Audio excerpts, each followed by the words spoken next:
काय केलं आपण ax plus dy equal to c च्या फॉर्म मध्ये लिहून घेतलं. नंतर काय केलं find d dx dy d find केला, dx फाइंड केला, dy फाइंड केला. झालं. त्याच्यानंतर आता काय म्हणते ते फाइंड x आणि y. आता मेन उद्देश तर काय आपला x आणि y ची व्हॅल्यू फाइंड करायची. आता x साठी फॉर्म्युला काय आहे dx अपॉन d. बघा लक्षात ठेवा, सिंपल ट्रिक लक्षात ठेवायची.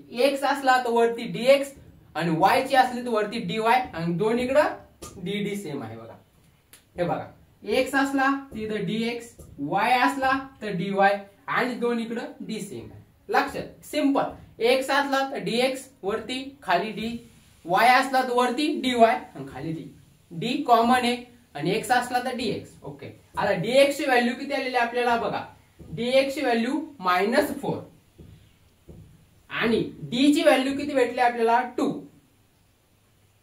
बेग बे बेदून 4 म्हणजे इथं कट करून -2.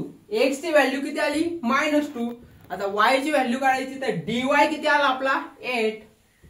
dy किती आला 8. हे बघा dy 8 आणि d 2 4 म्हणजे किती आली आपली 4. आता मी जागा नसल्यामुळे इथं लिहितो x y equal to x किती आला -2, y किती आला 4.